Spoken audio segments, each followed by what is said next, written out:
Looking forward to today's program. Yes. It's going to be exciting and dynamic. Yeah.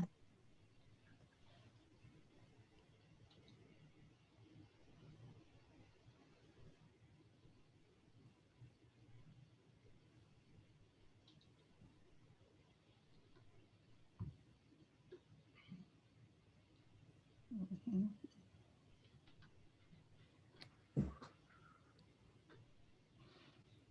Yep, Robin, we were just saying that.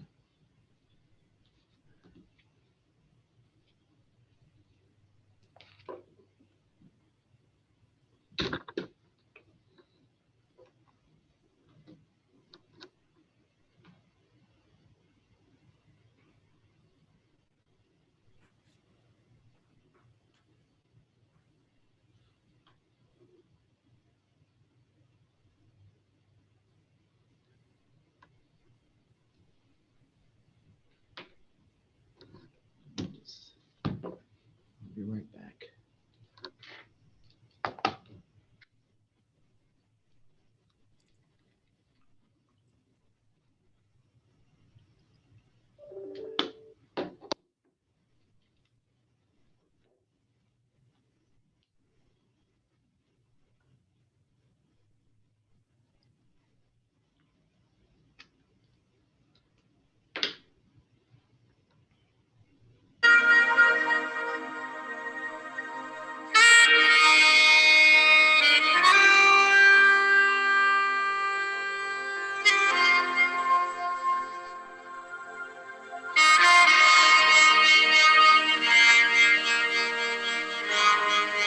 That music. Just give it one more minute and then we'll get started.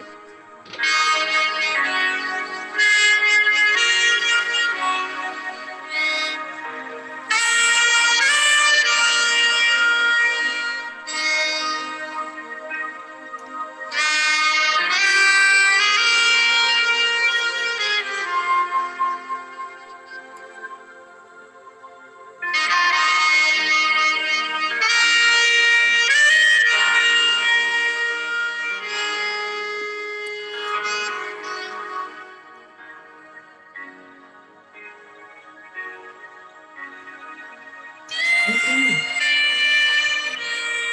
I think we're ready. Righty. Very good. Okay, good morning, everyone. Good morning, and welcome to Glaac in the AM, your virtual network connection. My name is Angela Gibson Shaw, and I have the pleasure of serving as the president of the Greater Los Angeles African American Chamber of Commerce, better known as Glaac. For those of you that don't know, Glaac is dedicated to the growth and development of Black-owned businesses in the Greater Los Angeles area. Welcome to today's conversation, Emerging Pathways to Business Recovery. This is our special Black History Month edition. Hey, let's take a moment and pat ourselves on the back because we made it. We are here. It was a rough 2020, but we made it. Unfortunately, more than 40% of Black businesses have closed their doors permanently. But I believe that the entrepreneurial spirit of the Black business community is still going strong, and we're going to make it. So, congratulations to each of you. And we have a new White House administration, and for that, I feel hopeful. And I think help is on the way as the White House has pledged to help Black business communities recover. On February 5th, I had the opportunity to join with Black chambers across the United States and hear from Vice President Kamala Harris and Secretary of Treasury Janet Yellen. And they talked about the recovery plan for America. Madam VP stated that her focus would be on providing more access to capital, ensuring access to government contracts, helping to harness the power of the $1.4 trillion Black business spend, and providing more technical training for small businesses and more chamber development. It was a very refreshing conversation for me. So I know that we've spent time pivoting and reimagining, and while some of that will continue, small businesses got to keep moving forward. Today, we're going to have a dynamic conversation about current and emerging pathways and programs that will help you recover, move forward, and sustain your business into the future. Before we get started and bring on our first speaker, I want to make sure that everyone turns on their video so we can see all of your bright faces, all of our future millionaires. However, I do need you, however, to turn off your audio so that we don't hear the side conversations. So we could turn on our everybody, I could see your faces. We're going to take, I guess, the new virtual group shot, right? Naomi, are you ready? Okay, so everybody look up in the camera and say millionaires. Millionaires. I see you, Robin. I see you saying millionaire, Robin, millionaires. Yes, that's what we're going to be. That's what we are. That's who we are. That's our spirit. Also, as we move through the program, please feel free to put your questions in the chat box. Actually, at this time, let's put our name and company in the chat box with your website or phone number. Let's take a moment and introduce ourselves to each other, because this is the new way to network, right? Every time you attend a meeting, you should be doing this, going into the chat box and introducing yourself. You might also want to include the solution or the pain point that you're going to provide for your customers. So let's see who we've got here. Okay, welcome, welcome, welcome. Everyone's taking a moment to put their information and introduce themselves in the chat box, and we'll go ahead and get started. So to introduce our first guest, I'd like to bring on Glax Chairman Gene Hale. Gene is also the CEO of GNC Equipment, as well as being Glax Chairman. Gene is a native of Birmingham and also a Cal State Dominguez Hills alum. Is that Torres? Go Torres. Torres. He's currently serving on the governor and the mayor's task force to provide advice and counsel on small business recovery. Gene Hill, you got the floor. Good morning, everyone. As we said earlier, good to see all your happy faces. Everyone looks very happy, and so we want to continue that trend. You're right, Angela. It has been a tough 12 months, but through it all, we've been able to persevere, make things happen, and to also keep focused on how we can help develop our small businesses here, African-American businesses here in LA. And, it's just a situation where we have to persevere. We just have to be strong, and, we'll keep moving forward. And at this time, I'd like to introduce a friend of mine, Senator Steve Bradford. Steve made history as the first African-American elected to Gardena City Council. He was elected to the State Assembly in a special election in 2009. He was re-elected again in 2010 and again in 2012. In 2017, Steve was elected to the California State Senate. He's currently the only African-American in the state Senate. That's not good, but Steve is working on that, I'm sure. He's also serving as the chair of the California Legislative Black Caucus and was most recently appointed by Senate President Pro Tem Tony Atkins as a member to California's task force to study and develop reparation proposals for African Americans. Please welcome our good friend, Steve Bradford. Steve. Thank you, Gene. Thank you, Angela, for this opportunity to be here today. But I will remember, Gene, you never mentioned the fact that I coached your son, Kevin, for a number of years in baseball. That's why I have no hair, Oh, yeah, right. He drove coaching crazy, everybody right? else's kid. But it's good to see everybody. It's good to see that Glaaacc is continuing in its vein of being a voice for the business community, especially people of color.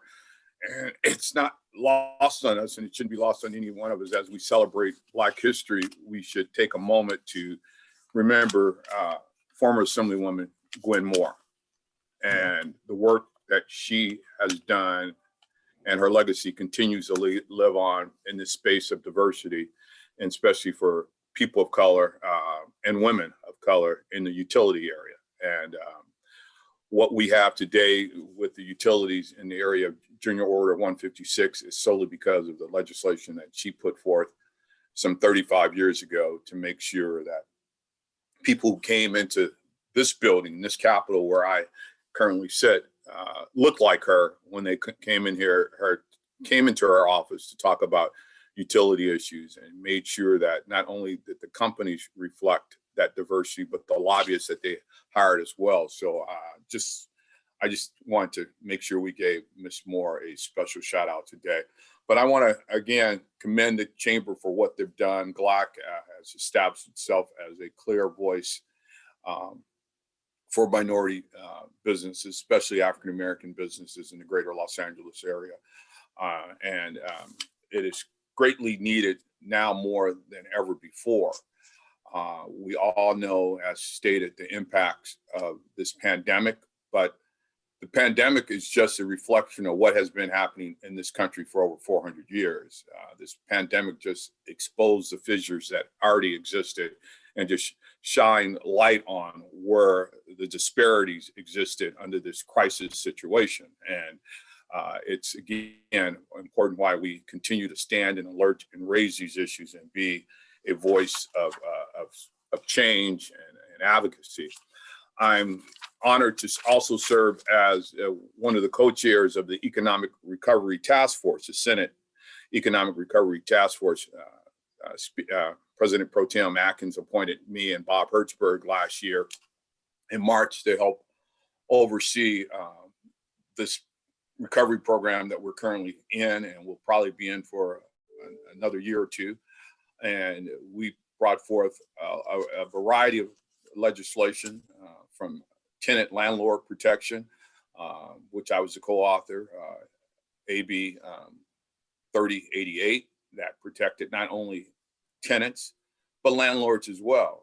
Much of the discussion has always been about keeping people housed, but we wanted to focus, and I made sure the focus was on many of these landlords, many who are small business owners, and this is their retirement. This is not some slush fund and they're living high on the hog. This is triplexes and fourplexes that many times they live in one unit and they're renting the other three out for their kids' college education, or that's their retirement fund, but these are not wealthy individuals. There are bus drivers, there are male men and women, there are school teachers who've just happened to have invested, and we want to make sure that they were protected against foreclosure. So we passed AB 3088, and we just now are moving forward with SB 3, which is an extension of that will extend this program until June of this year to provide, like I say, not only rent relief and forbearance for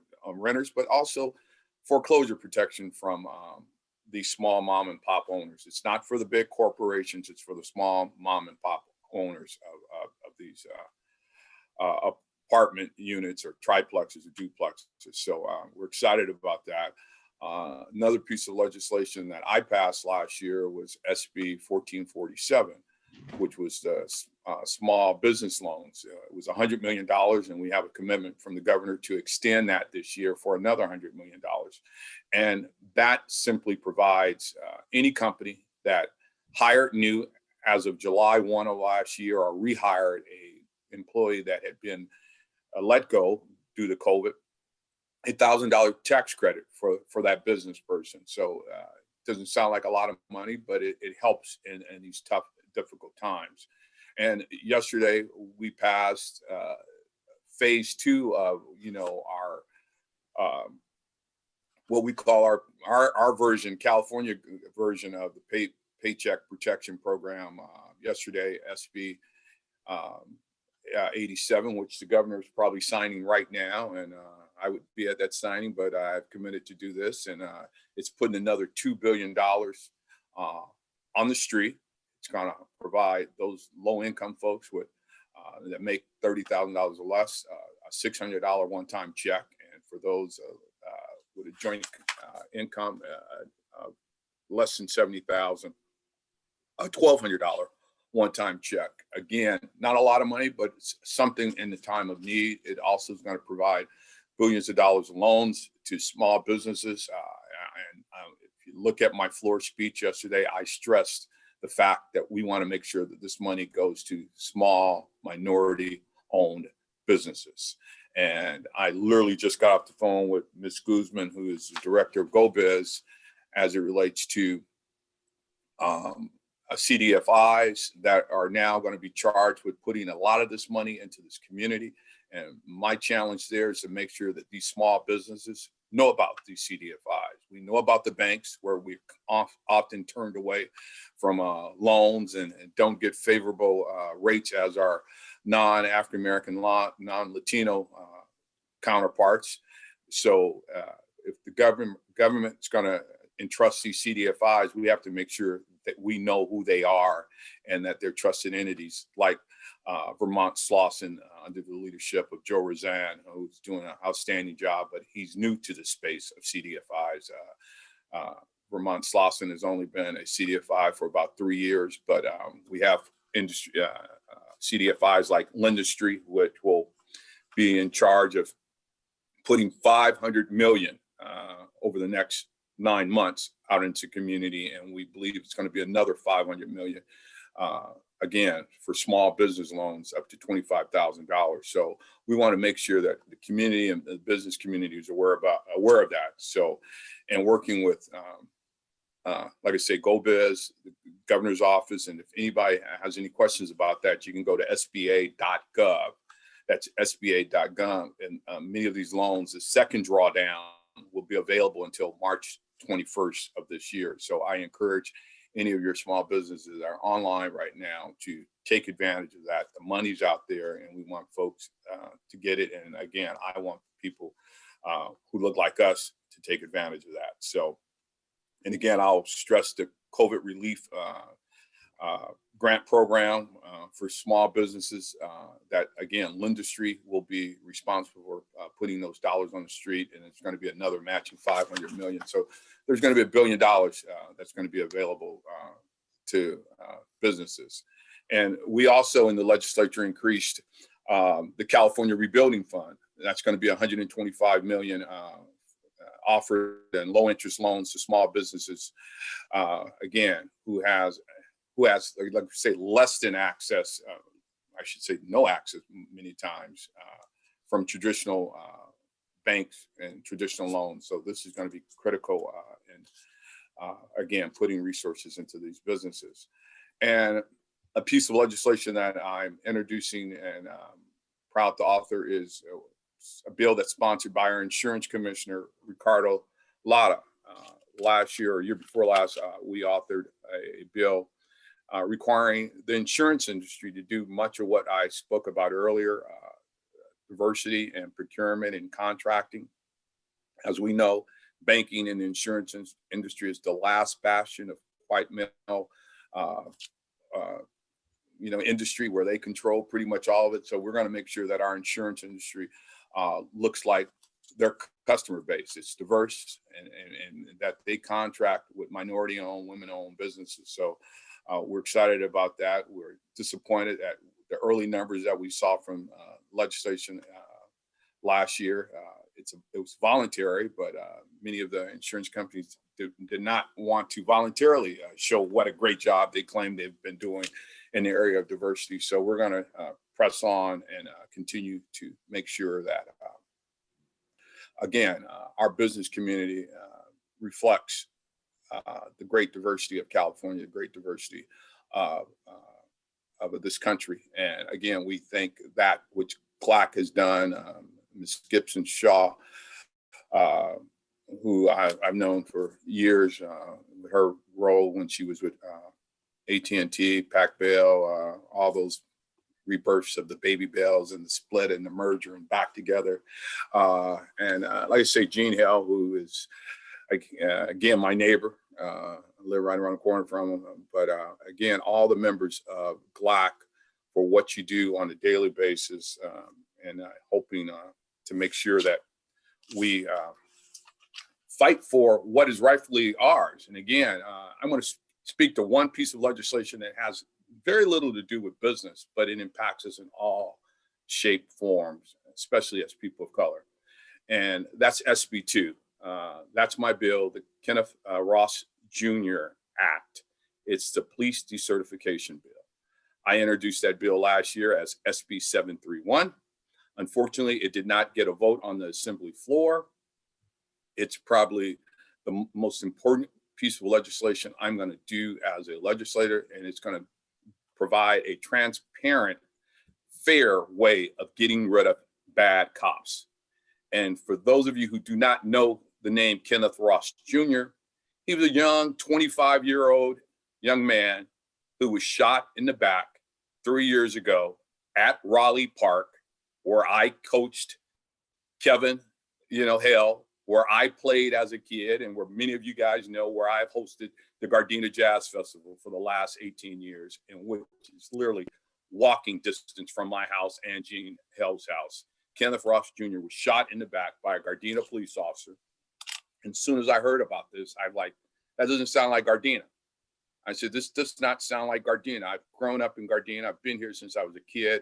I know every police chief for the last, 50 years personally. And I said, this does not sound like something that Gardena police officers would do, because I know most of them, and I tease them all the time. I knew them before they had stripes, let alone stars and bars on their collars. And as soon as we found out who the officer who shot him, we found out he did not come from Gardena.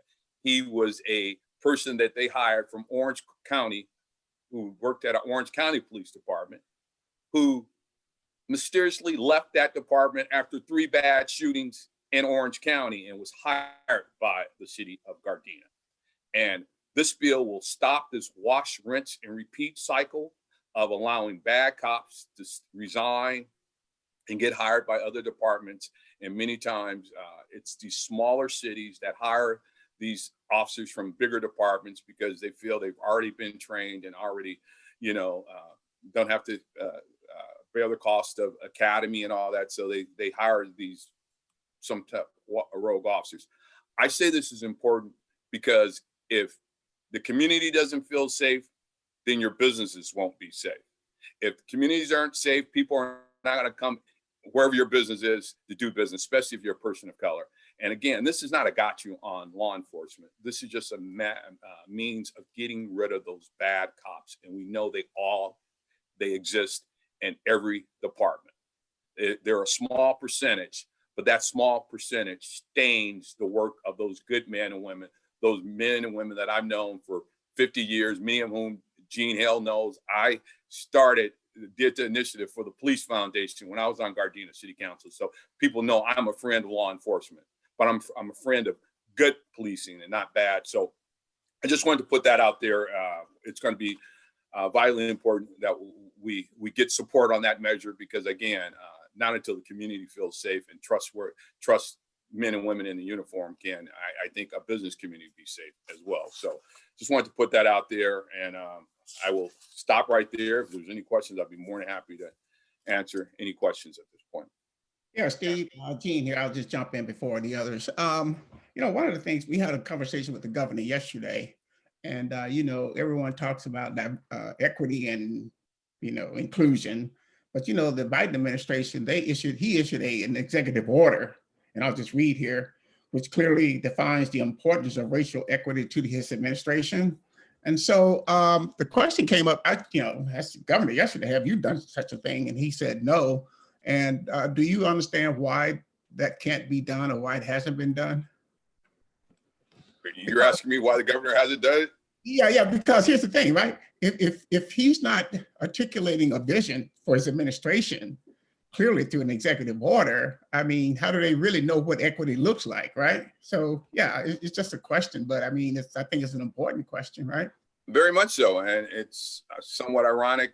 He and I were together on Sunday at Faithful Central, right there in Inglewood, at Faithful Central Bible Church, with Mayor Butt and Bishop Ulmer, and the question was about the lack of African Americans who have received the vaccination. And my response, it was clear, and I not only challenged the governor, but all folks that they still want to hold on to the belief that African Americans are fearful of this vaccination, that we're still caught in hysteria and fears of the Tuskegee experiment. And I said, that's far from the truth. Yes, there is a lot of distrust, but the majority of educated men and women that I've talked to that look like me want this shot. And I asked the governor and I asked the folks there, why, again, do we see such disparity and the lack of equity, just what you're saying, even in administering this vaccination? We're bragging about 7 million Californians being vaccinated, but less than 10% have been African American. Yeah. So I'm asking those questions. I will follow up with the governor's office as that, because that's a good point. I mean, if you believe it, you should not only talk the talk, you should walk the walk on diversity and equity and there. Yeah. equity is far different than diversity. We need our share, and that's what equity is, giving us our share. You know, equality is one thing, but equity is something else. So yes, we need it, and it needs to be demonstrated by the governor, and you know, all elected officials and corporations for that matter. But I'll follow up. Yeah. Angela, you can take the roll. All right, very good. Thank you, Senator. We certainly appreciate you taking time to join us today, and we certainly have made note of SB2. That's interesting. I like the wash, rinse, and repeat. Yeah, that's what they do. So yeah, that is good. yeah, they just move them from city to city. Yeah. Thank you so much. We certainly look forward to getting an update on all of the dynamic initiatives and important legislative that you continue to author for us on behalf of all of our communities. Thank you again so much for taking time to join us. Thank you guys for having me. It's all whole week. It's all whole week. Yeah. It sure is. Great.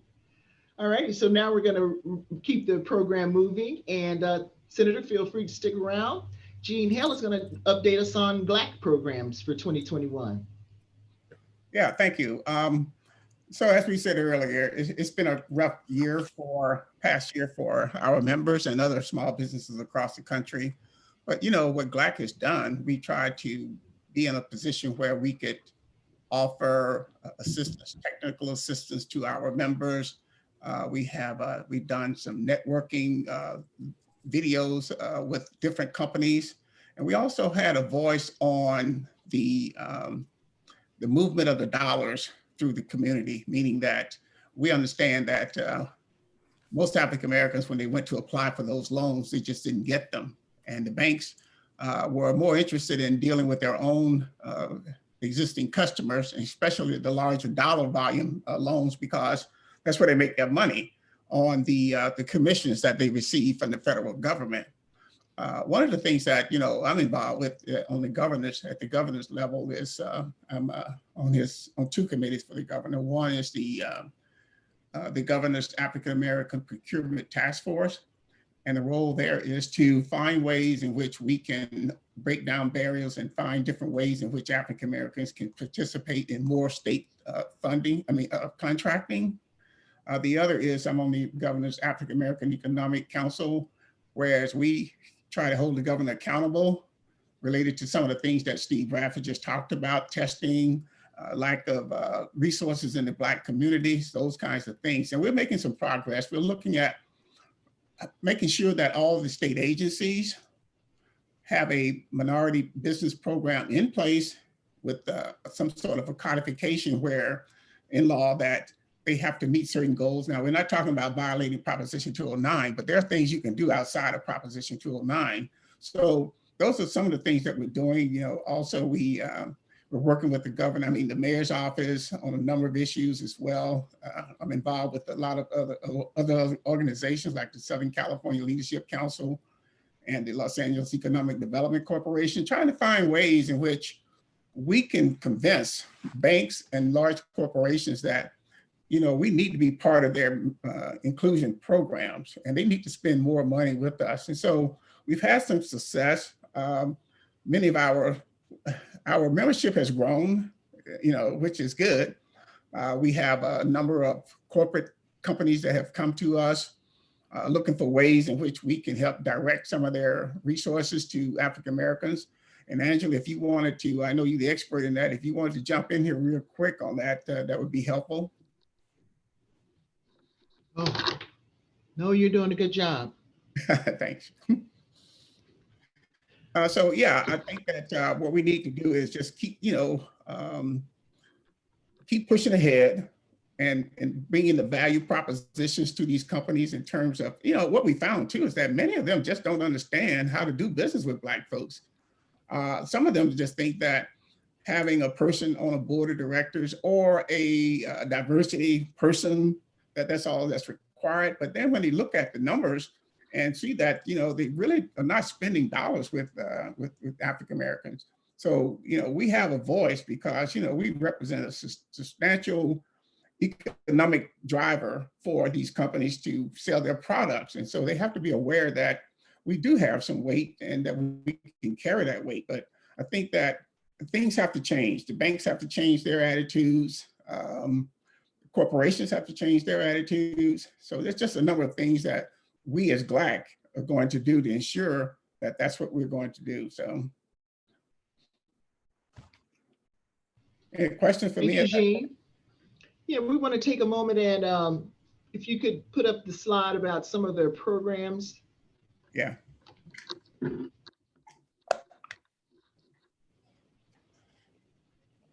There we go. Yeah, down at the bottom, Glaac focuses on 4 primary benefits for its members, and that's growing and developing businesses domestically and internationally. Right now, we're actually growing businesses through a business evolution program. And that's the program through which we're taking some of our small business members, and they're being groomed and mentored to the next economic level of success. They're being groomed by our board of directors and subject matter experts. We've also brought on Gilbert Buchanan, who is serving as our BEP coach to provide additional business development skills for them. And many of them are here today. And so we just wanted to give a shout out. I think we're in our 8th or 9th month. We've had some grueling intensive classes on subjects such as business fundamentals, certification, access to capital, and lots of other technical assistance, as well as well-being kinds of classes. And last week we met with many of the alumni. So this is a great class. They graduate in June. We're going to have a great program. Please plan to join us and then sign up for the next cohort of our business evolution program. And so again, we have our technical assistance classes. That's where we provide access to capital, other financial products, and other business information. We do a lot of work in influencing public policy, as Gene mentioned, the various committees that he sits on, always in an effort advocating for equitable policies that help African-American businesses, and then creating network environments such as this one. And then we have our evening virtual mixers. And so again, this is just some of the programming that we're doubling down on in 2021 to support our Glaac membership and the greater Black business community as a whole. However, none of this would not be possible without the support of our sponsors. And so we just want to take a moment and thank them. And they include Amazon, AT&T, Bank of America, California Research Corporation, Cedars-Sinai, CIT Bank, Hensel Phelps, Honda, JP Morgan Chase, Southern California Edison, SoCal Gas, Wells Fargo, and many, many others. And so again, this is just another opportunity for us to invite you to join with Glaac and help us rebuild our businesses, our small businesses. And so thank you so much, Gene, for that. So it's back to you, Angela, anyway. So you can go ahead and introduce the guests, I think. Yes, great. Now we're getting ready to get into some more meat of the moment. At this time now, it gives me great pleasure to introduce my friend, Tanua Thrash-Intuck.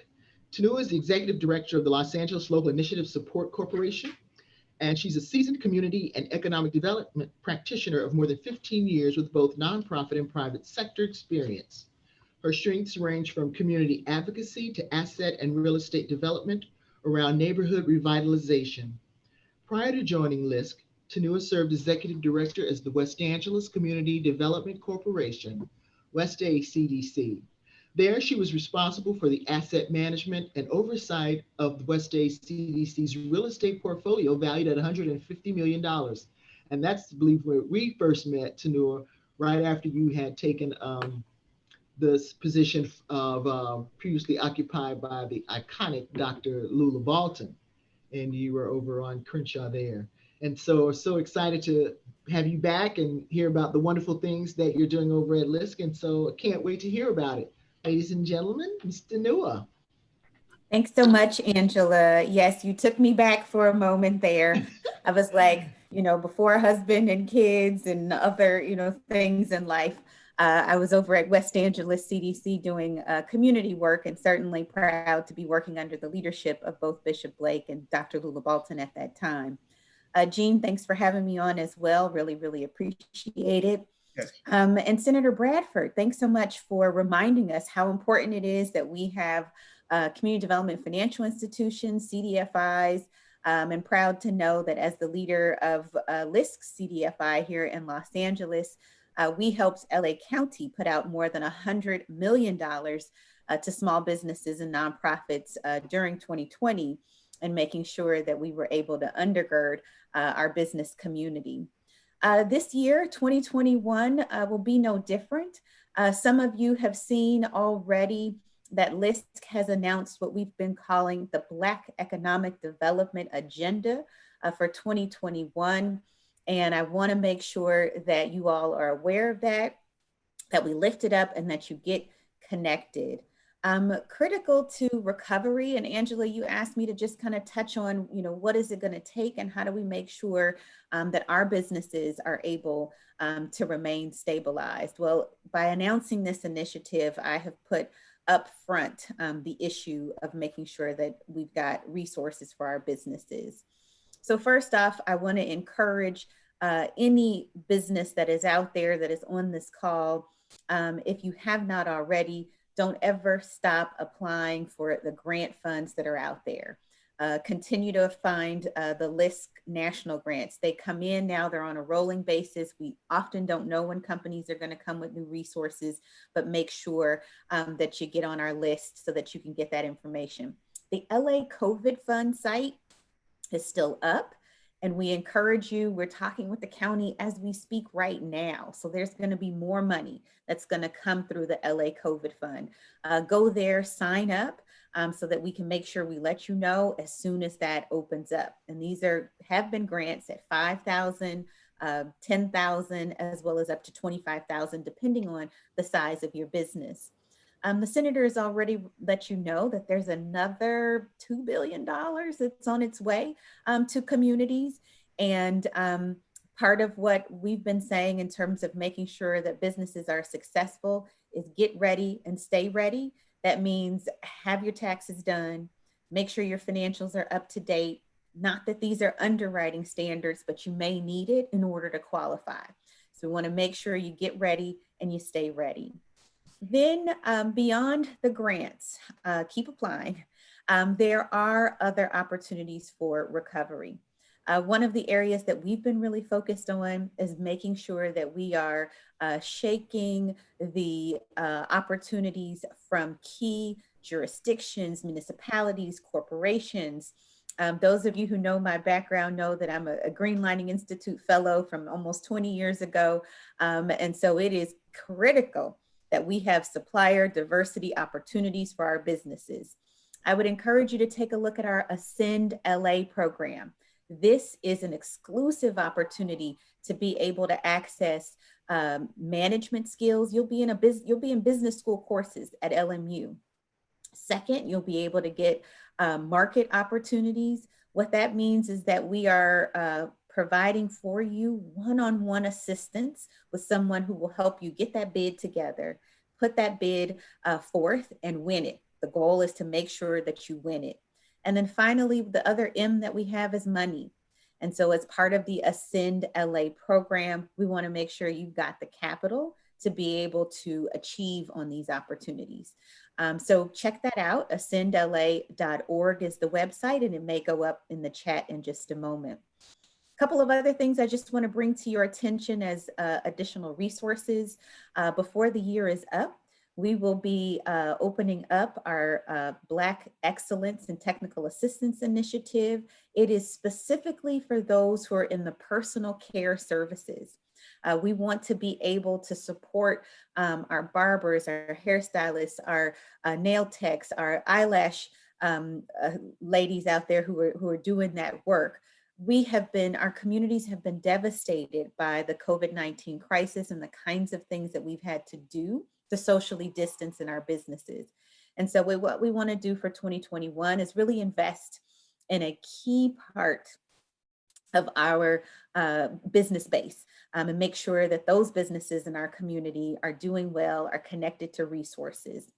And then the last two that I'll just briefly touch on is guess what, y'all? So yes, we have debt dollars at LISC like other CDFIs.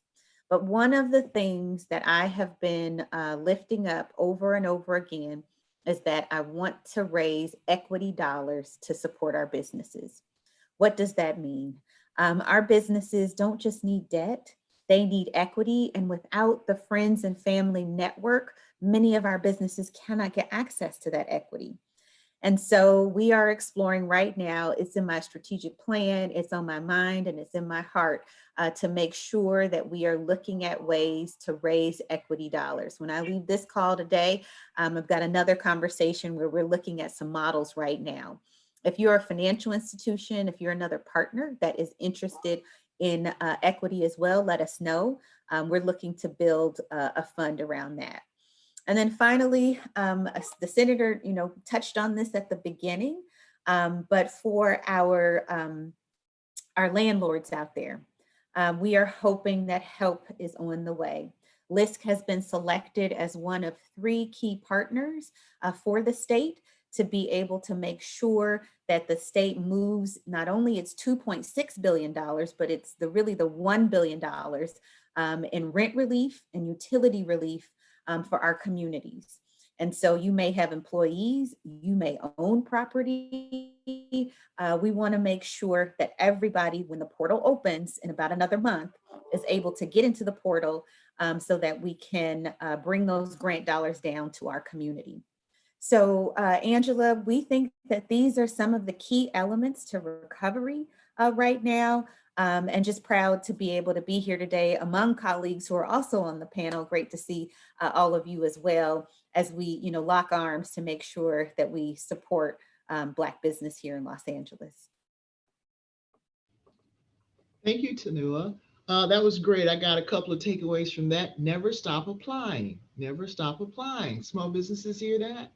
Yeah, never stop applying. And then one of the things that Glaac really stresses is get ready to stay ready. And that really is at the core of what the work that we do in terms of providing these technical assistance classes to our Black business community. So you certainly provided us with a number of pathways to recovery. And so we will look to get a lot of that information from you again to share with our membership as well. Thank you so much for joining us, and please plan to stay around if you can. Oh, that's right. I know you've got to leave right before we end. Thank you so much for taking time to join us. So moving right along, we've got a lot of information coming up. And next I want to introduce, I call it our prodigal son, Jordan King. And I say that because when we connected, he reminded me that almost maybe 15 years ago, he had attended some Glaac events as a very, very young person, and just starting in the financial business. And so now we come full circle, and look, he's one of our speakers today. So Jordan King has been a community stakeholder and strong advocate for financial literacy in the Los Angeles community for over 15 years. He's a native Angelino from Jamaica, from a Jamaican immigrant family. Jordan developed an early kinship with the vibrant cultures that are a part of our neighborhoods and serve as the backdrop for his youth. He is Los Angeles community manager for JP Morgan Chase, and he leads their local delivery of firm-wide initiatives around financial health, jobs and skills, business expansion, and home ownership in the LA area. His exposure to various roles has uniquely positioned him with the skills necessary to help Chase deliver for the ever-changing needs of the growing Los Angeles area. He's participated as an advisor, panelist, and sponsor for local work that advances diversity and inclusion in Los Angeles. And his goal is making opportunities more equitable by focusing on the financial health and access for historically underserved Angelinos. So we know his work is certainly cut out for him, but he's up to the task. Let's please welcome Jordan King. Thank you. All right. Hey, thank you so much, Angela. And, just not to get choked up here, but, I just got to repeat how much of an honor it is to be part of a panel of leaders who I've respected for my entire professional life. Now to be part of the conversation about helping the community come out of this pandemic stronger and faster than we have in previous cycles is overwhelming. So, I've been attending galas and workshops hosted by Gina and Angela for years, and I've seen the work that Michelle has done on behalf of Black alums at USC, and seeing the ideas that Tanua has put to work both at LISC and also the CDC, and also brought to the forefront of discussion during her recent pursuit of public service. So great to be with you all. And as Angela mentioned, my name is Jordan King, and I'm the Los Angeles Community Manager for JP Morgan Chase, where I'm responsible for our commitments to the expansion of entrepreneurial equity, financial education, neighborhood ownership, and the jobs and skills of Angelinos, especially those that are in predominantly minority communities. Those areas of focus are part of a larger $30 billion commitment that Chase announced last year that you may have heard of, known as the Path Forward. And it's continuing to grow and continuing to evolve and bring more resources to bear to help us deliver, especially here in Los Angeles. So today, I'm probably a little bit ahead of the press announcement, but today, Chase is announcing that we're committing another $50 million investment towards minority depository institutions, or MDIs, including our very own Broadway Financial Corporation here in Los Angeles. So very excited to have that be the start of us bringing this investment closer to the street, right, closer to the neighborhoods. And I think that those MDI investments will do exactly that. Now, this will allow us to supply more loans to consumers and businesses, to expand our communities and invest in new technology to modernize banking on a local level. And Los Angeles obviously is a key representation of those investments. And I'll talk more about how you all as business leaders can benefit from those investments a little bit later. So, to jump into what Angela calls the meat of the moment, I'll say that what I'm going to share with you is not only from my 15 years of experience in banking, but also from hours of conversations that I've had with our business coaches, bankers, and leaders across our firm, specifically for the purpose of this event. So these are some of the best minds at Chase, but make no mistake, in this time of growth and change, I am always open to new ideas to lead us in this path forward. So look forward to the Q&A if anybody has anything additional that you think we can be looking at. So the three areas that I'll talk about today are, where LA is currently and where we're going, what you can do about it as a business leader or owner, and then what we are doing about it as community builders in Los Angeles. So, let's start with where LA is going. So, needless to say, we're in a pretty unique recovery period due to a number of reasons beyond everybody's control. And you've heard them mentioned earlier, in the midst of this pandemic, LA is experiencing increasingly large investments in the development of infrastructure and local amenities.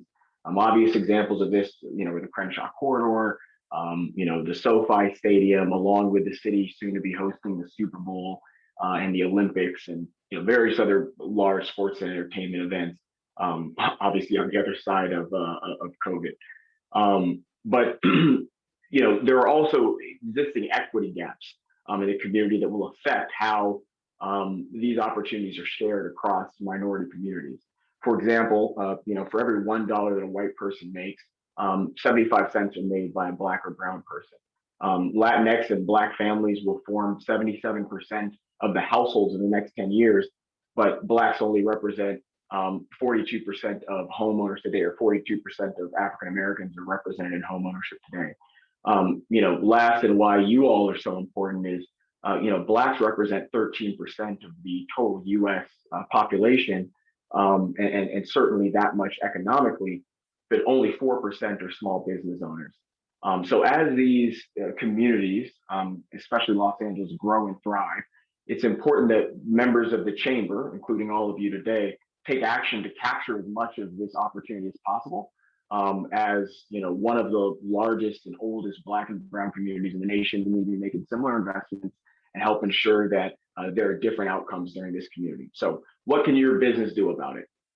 Not every investment in your business requires you to spend money, but will require you to have a plan on how you leverage any time or resources you decide to pour into the business all the same. So, if you start with the fundamentals of a technically sound business, it's ensuring that you have a grounded view of what your company represents.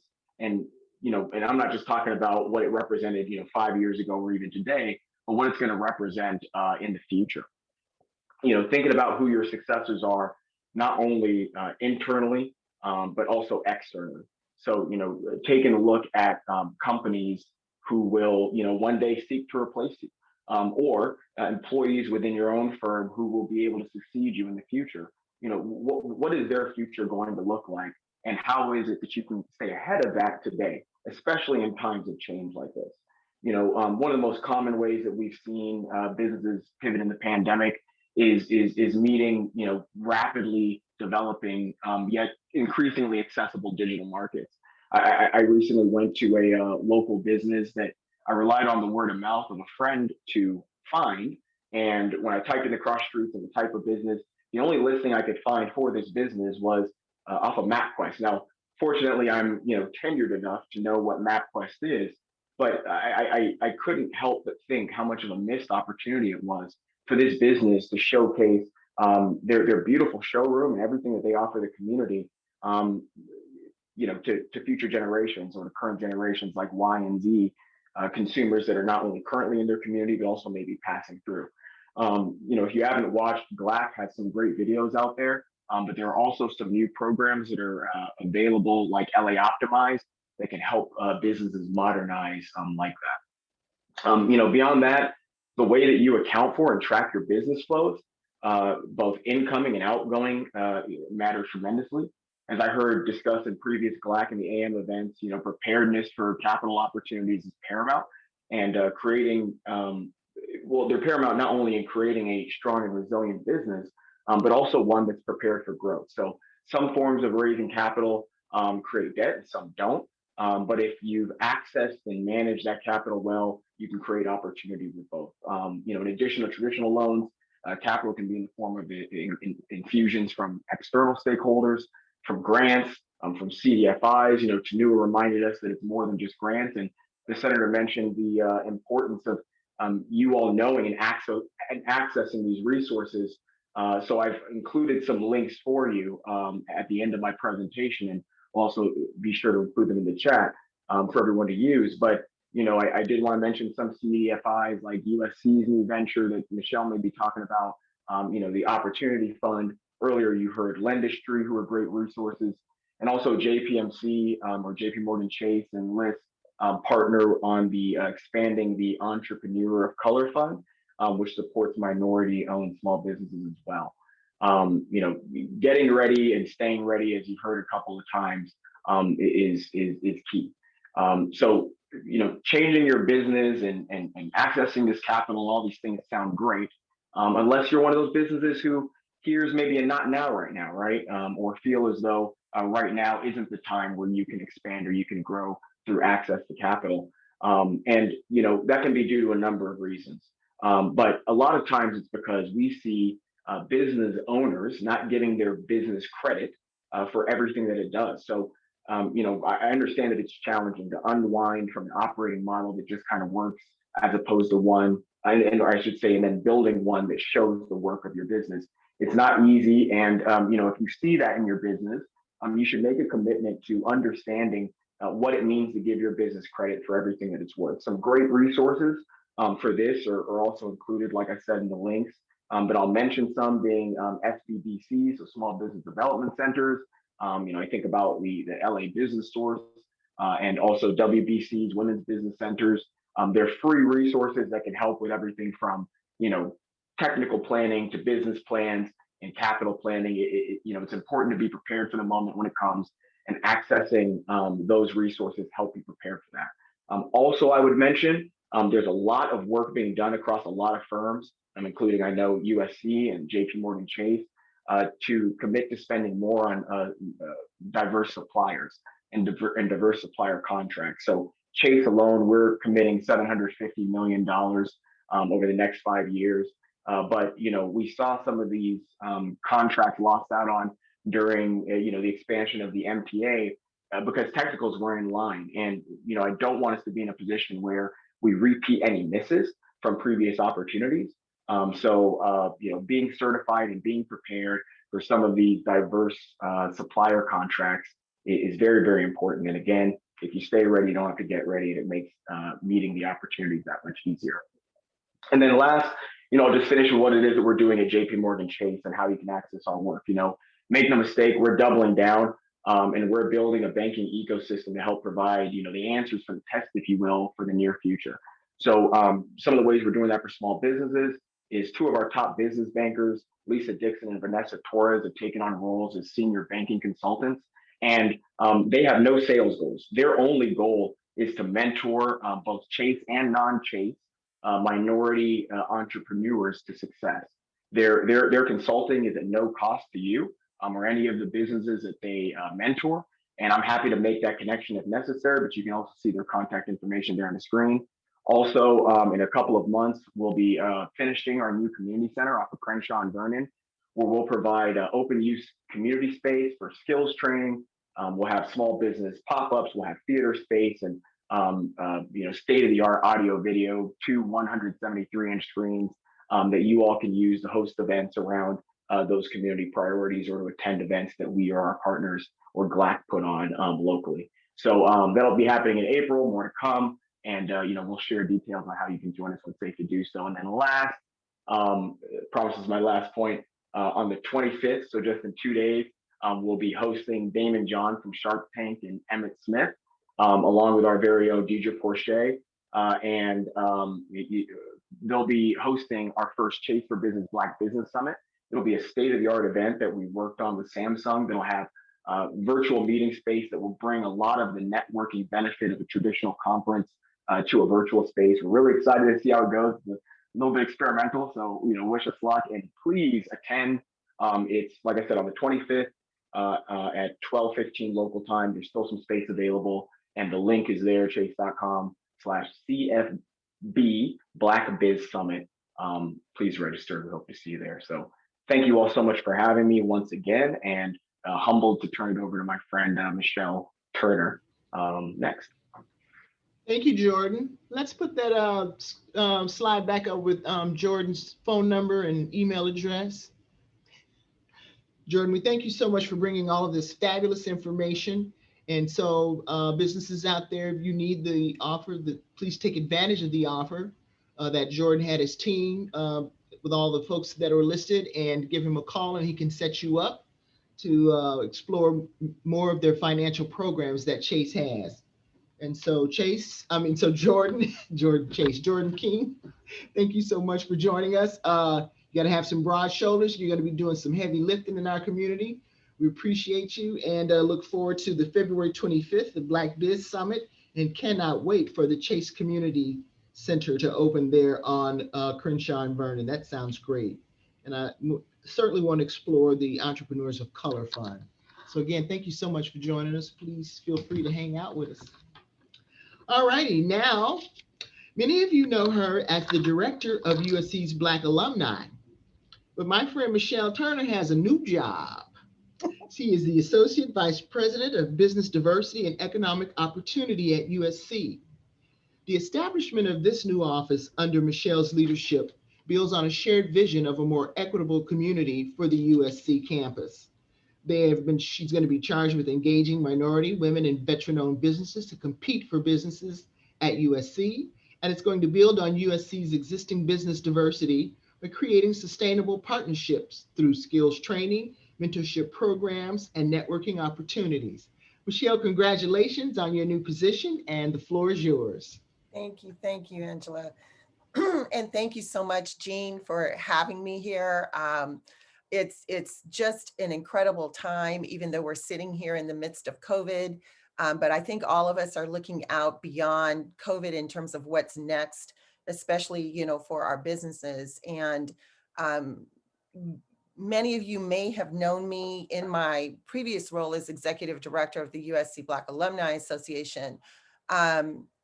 And I offer that forward in the sense that, we try to build a different organization, given that so many of our alumni were leaders and business owners in the city. And, our gatherings were so much focused upon, how we could leverage opportunity, right?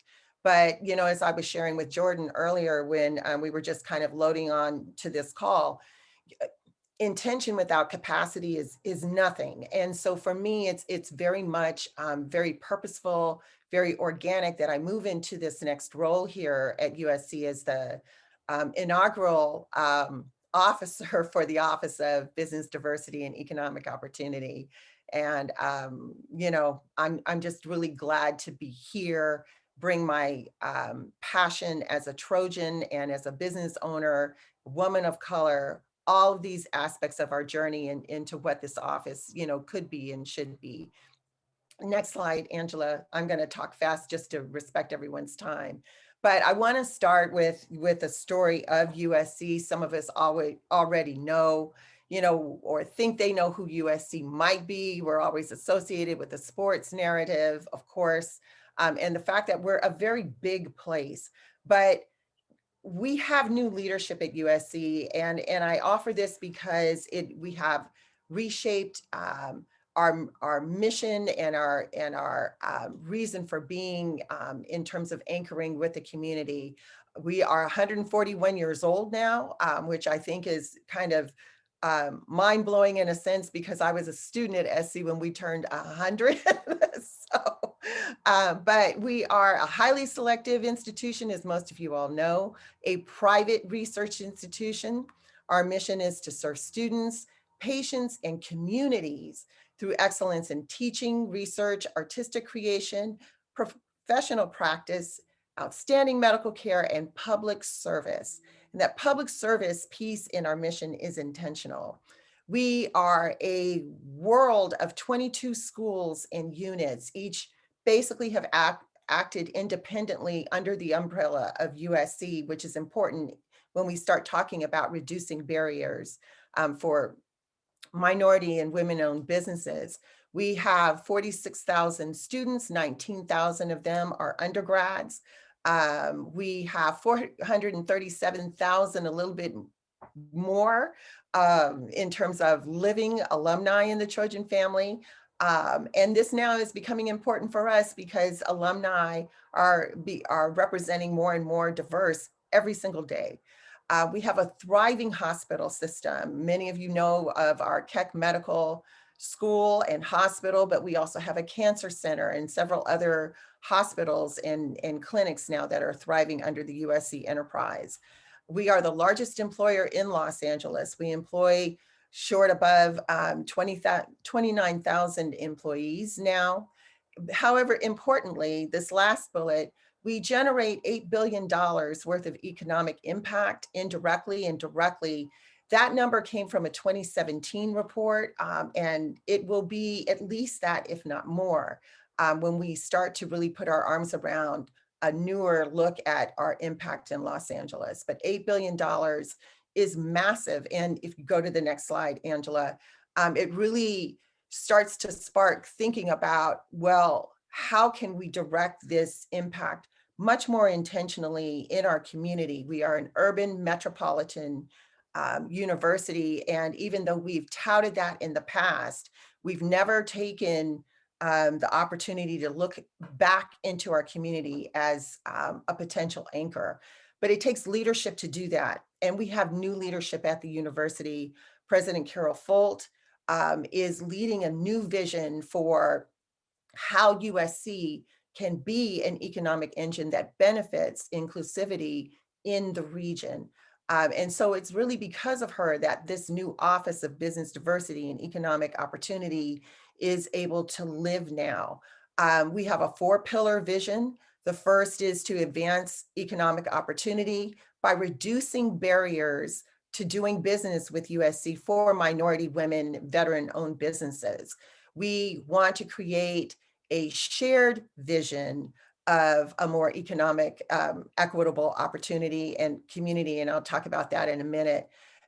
Like Jordan, I think the new buzzword is ecosystem. Well, what that means is that, we recognize that in order to do this, we have to be partners in how we really strike out into the phases of economic development. We will not be able to do this alone. So we want to be a good partner, and we want to use our resources as this $8 billion economic engine to enhance our relationships across minority, women, and business enterprises in Los Angeles.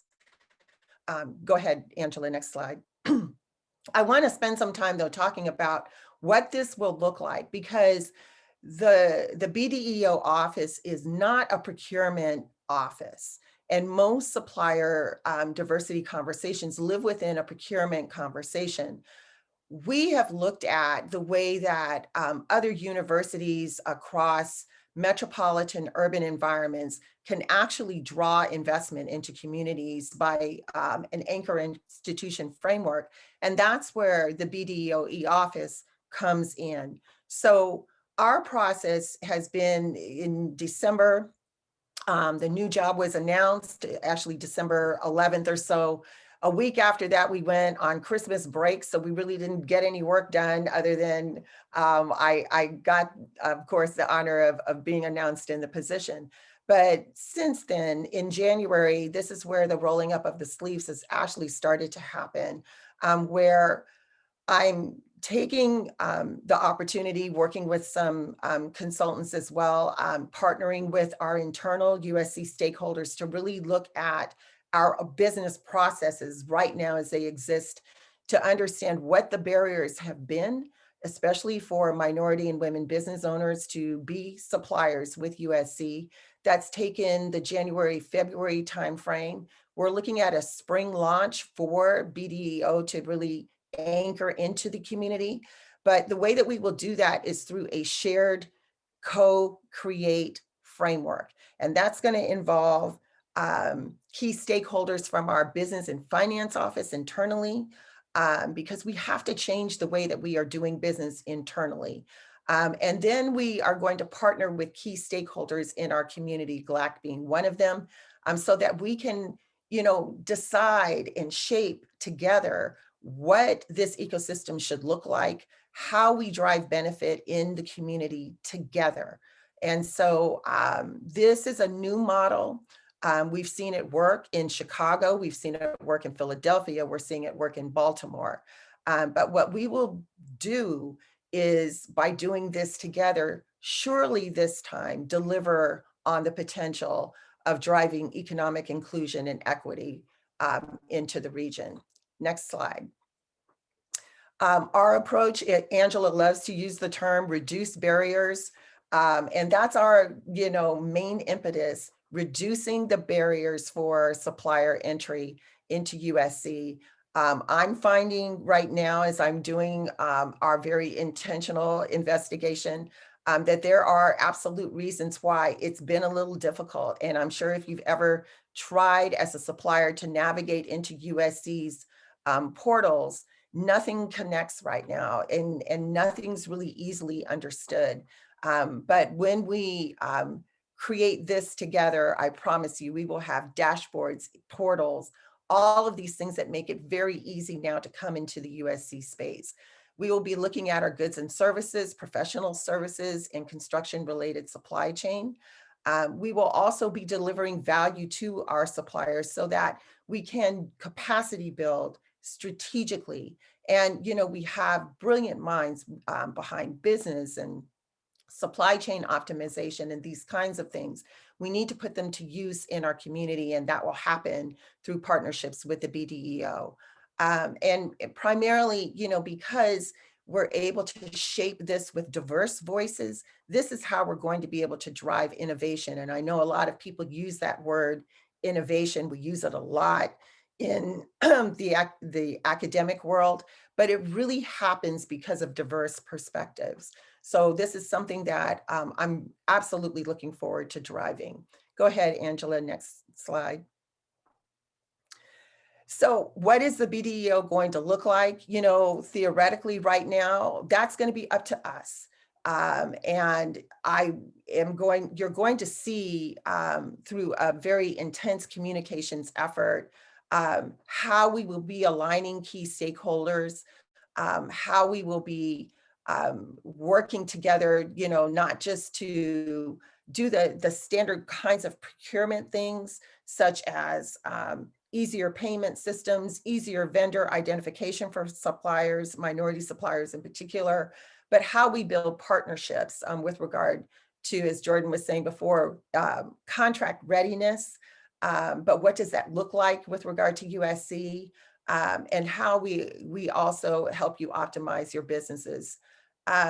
We are starting to acknowledge the key industry categories where we can absolutely be doing a better job.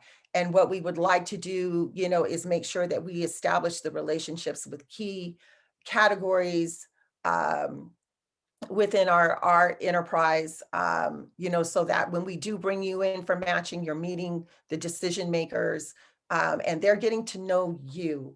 I think this is going to be an experiment of how we take a very traditional, very conservative university and really now anchor it with a community in very, very vital ways. So I think, you know, the last thing that I want to end on as well is that all of this is well and good, but we are also going to be committing to reporting back to our community. Our spends need to be reported back into the community, whether they come from legislation that, you know, other companies have been, you know, mandated by. USC is a private institution, but we certainly understand and appreciate, you know, the benefits that that kind of legislation affords. One of them is accountability to the community. And so this is something that we will also be reporting annually as well. So whatever we can do together to anchor USC as the right partner for this community is what my commitment is to you to do that.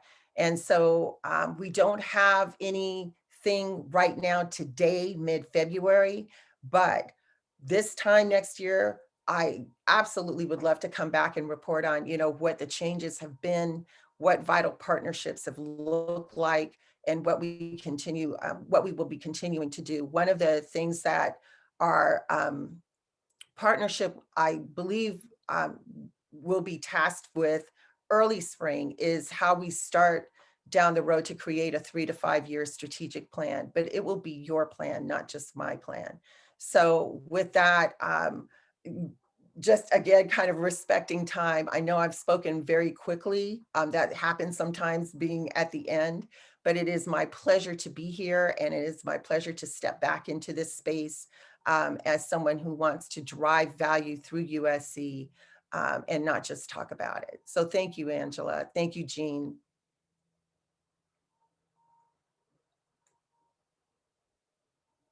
There we go. Thank you, Michelle. Thank you. We certainly appreciate that. Yes. Yeah, great job. Yes. We are here for you. We love the new vision because we love USC and our community. And so whatever Glaac can do to help you out, you and Effie, please let us know. And you always have a welcome spot here to return to bring us up to date on the progress of your program. We are so excited for that. And again, congratulations in that new position. So let's have a round of applause for our panel. I thought they brought some fabulous information. I know it was a lot in a little time frame, but you know, we party with purpose here at Glaac. And so we wanted to make sure that for Black History Month, we really brought some emerging pathways to business recovery. And I hope that you found some nuggets, some links, some information that you can use as you continue on your journey as an entrepreneur in the Los Angeles area. Thank you again, Senator Bradford, for hanging out with us. Please let us know how Glaac and the rest of the business community can help you in advancing policies that are equitable for all minority business and the communities too as a whole, especially as you said, SB2. I won't forget that. As we say here at Glaac, we're reducing barriers and creating opportunities. Thank you for reminding me of that, Michelle. And so now for our final portion of our program, I'm going to bring up our Glaac staff to tell us about upcoming events. And first, I want to introduce Chanel Frampton. She's our Director of Programs. Thank you, Miss Angela. Good morning, everyone. And I encourage each of you to join us for our upcoming events.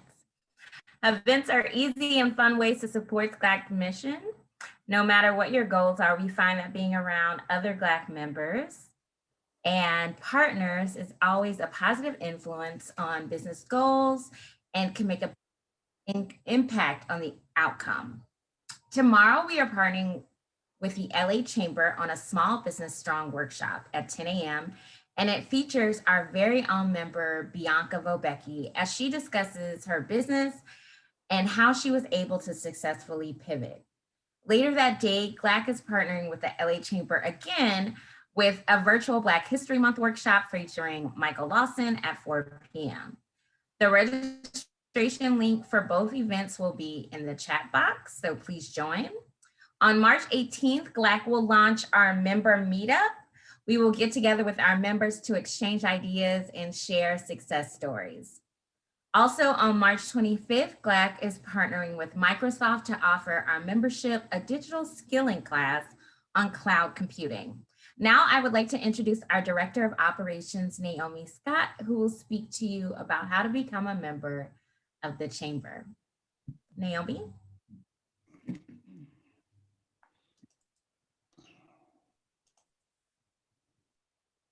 You on mute? Thank you. Glaac would like to thank all of you for attending today's Glaac in the AM on emerging pathways to business recovery. We hope that you found today's webinar informative and worthwhile, and that you enjoyed our featured speakers, Senator Bradford, Jean Hale, Tanua Thrash Intuck, Jordan King, and Michelle Turner. Thank you to our Chairman Circle sponsors for making today's event possible: Sweet Events, Prime SBS Company, the Glax staff, President Gibson and Chanel Frampton. We hope to have your continued support at future events and want to recognize that you are an invaluable success to our events. Glaac is the premier African-American Chamber of Commerce, and the benefits of becoming a member include networking opportunities, access to capital, expanding your business domestically and internationally, and Glaac advocating for policies that benefit small businesses. By becoming a member today, you can partner with an organization that is dedicated to creating a robust and financially vibrant African-American community. You can join the Chamber for as little as $125.